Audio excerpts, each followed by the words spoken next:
Taste the Daily.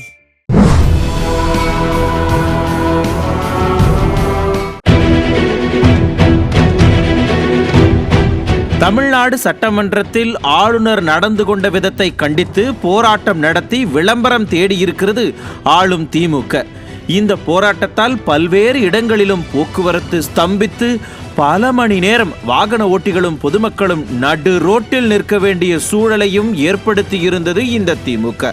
இதை எல்லாவற்றையும் சரி செய்ய வேண்டிய காவல்துறையோ கைகட்டி வாய்மூடி பந்தோபஸ்து கொடுத்து கொண்டிருக்கிறது. அண்ணா பல்கலைக்கழக மாணவி விவகாரத்தில் நியாயம் கேட்டு எதிர்கட்சி போராட வீதிக்கு வந்தால் அனுமதி மறுப்பது, கூட்டணி கட்சியே போராட நினைத்தாலும் அதற்கும் அனுமதி மறுப்பது, அதையும் மீறி போராடினால் காவல்துறையினரை குவித்து போராட்ட களத்திற்கு எவரும் வராமல் தடுப்பது, அதையும் மீறி போராடினால் கைது செய்வது என்று தன் கோர முகத்தை மட்டுமே காட்டிக் கொண்டிருக்கும் காவல்துறை இன்றைக்கு திமுகவின் போராட்டத்திற்கு மட்டும் காவல் காத்து நிற்பதை பார்க்கும்போது உண்மையாகவே காவல்துறையின் ஈரல் அழுகிவிட்டதோ என்ற புகழ்பெற்ற வசனம்தான் நினைவுக்கு வருகிறது.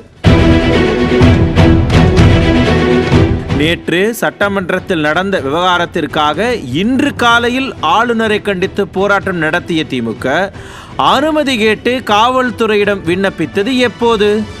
எப்படி திமுகவுக்கு மட்டும் வெறும் சில மணித்துளிகளில் அனுமதி கொடுக்கப்படுகிறது?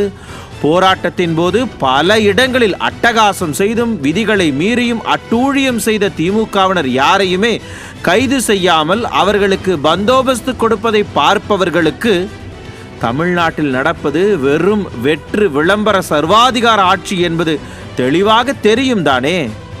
மாணவர்கள் அலுவலகம் செல்வோர் என்று பரபரப்பாக இருக்கும் காலை வேளையில் பொது இடங்களில் மக்களுக்கு தொந்தரவாக இருக்கும் என்பதை கூட பொருட்படுத்தாமல் போராடிய திமுகவினருக்கு மட்டும் அனுமதி கிடைக்கிறது என்றால் இதை சர்வாதிகாரம் என்று சொல்லாமல் வேறு எப்படி சொல்வது? எதிர்க்கட்சிகளின் போராட்டத்திற்கு அனுமதி மறுத்த காவல்துறை திமுக போராட்டத்துக்கு மட்டும் அனுமதி வழங்கியது எப்படி? திமுக ஆட்சியில் இருந்தால் வானத்தையே வளைப்பது போல சட்டத்தையும் வளைத்து விடுவார்களா? யாரை பார்த்து அஞ்சி நடுங்கி அனுமதி கொடுத்திருக்கிறது காவல்துறை? காவல்துறை தன் கையில் இருக்கிறது என்ற காரணத்திற்காக என்ன வேண்டுமானாலும் செய்து கொள்வாரா ஸ்டாலின்? இதுதான் திராவிட மாடல் ஆட்சியா? சமூக நீதியா? எதிர்க்கட்சியாக இருக்கும்போது சட்டையை கிழித்துக் கொண்டு சட்டமன்றத்திலிருந்து வெளியே வந்து ஜனநாயகம் என்றால் என்ன என்று வகுப்பு எடுத்தவர் இன்றைக்கு முதலமைச்சராக இருந்து கொண்டு ஜனநாயகத்தின் குரல் வளையை நசுக்கலாமா?